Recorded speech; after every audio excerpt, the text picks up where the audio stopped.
All right. So, as far as taking pictures of your henna work, using your mobile phone, I use my mobile phone to take pictures of all of my work. I don't have a DSLR. And so I'm limited to my camera phone.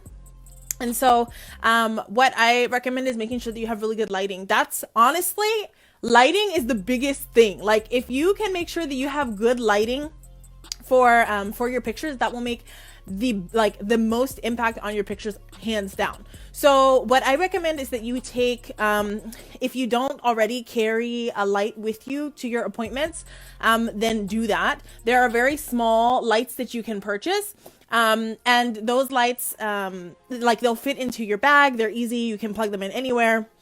And it will give you just a little bit of extra light so that when you take pictures of your henna on your clients, then it looks really bright, illuminated, and you can see all the detail. The worst thing is when you're taking pictures of henna designs and the lighting is dim, and then you can't see the detail in the design. It doesn't, you're not able to really appreciate the work that's done. So if as far as if you're wanting to improve your pictures of your work, then definitely take a light with you. Now, if you're not in a position to bring a light with you in your go bag, then I recommend making sure when you get to your event or whatever location it is that you're serving your clients, that you sit somewhere that's well lit, ideally next to a window.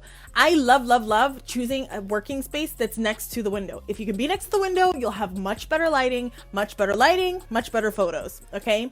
Also, just as far as positioning is concerned, I like to have my clients put their hand I just have them place their hand on a backdrop that I use. And then I like to take pictures from, I do this thing with my camera, with my phone, this thing right here. So that I get them at an angle so that the design is, their hand is coming in kind of diagonal across the screen, because I prefer to take my pictures square so that I can use those pictures on both Facebook and Instagram. And so that really works well. You don't have to have a super new phone. You can use any camera phone to get good shots, but lighting is a big thing, and then that positioning as well. If your camera does have a little bit more capacity to catch the small detail, then you might even do close-up shots so that you can get those macro shots. There are small lenses that you can attach to your camera phone as well, a macro lens, so that you can get really close detail shots. And they're super cheap actually to get. You can purchase them at any big box store, or even just off of Amazon. But as far as improving your photos, that would be the way to do it. How can we attract more clients? So that's a big one. That's a big question. As far as attracting clients, for me, the first thing, hands down, that you have to do is make sure that you've identified your ideal client. You don't want to just be throwing out stuff to the internet and hoping that it sticks.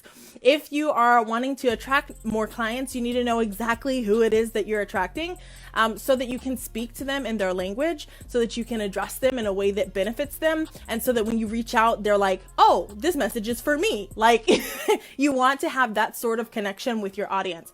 So that's the foundation of business. That's the foundation of marketing. That's the foundation of all sales, is you have to know who you're selling to. So if you want to attract clients, make sure that you're creating content. Make sure that, in your captions, in your web copy, in the photos that you're putting out there, that it's all directed to the specific type of person who you're trying to reach and who you're trying to serve. That 100% is what you need to do. And then, moving forward, you can use different marketing techniques. There's both inbound and outbound marketing. Ideally, you'll lean mostly into inbound marketing, but outbound marketing definitely is a thing as well. But my key recommendation for anybody who wants to attract more clients is to make sure that you put the work in to identify your ideal client, so that you can then make decisions about marketing more strategically in the future. The next question was, I moved to an area recently where there are many henna artists, and they're charging much less than I do. Think starting at $5 for a hand only, and $20-ish or for up the arm. I have taken a break for henna. I've taken a break from henna during the move, and I will start again.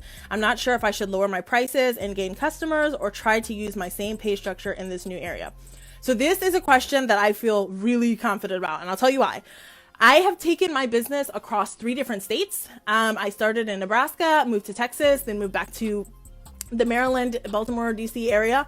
And even here, I've moved within 2 cities. So I'll tell you, moving, it can be stressful for a business owner as you're trying to like shift into this new market.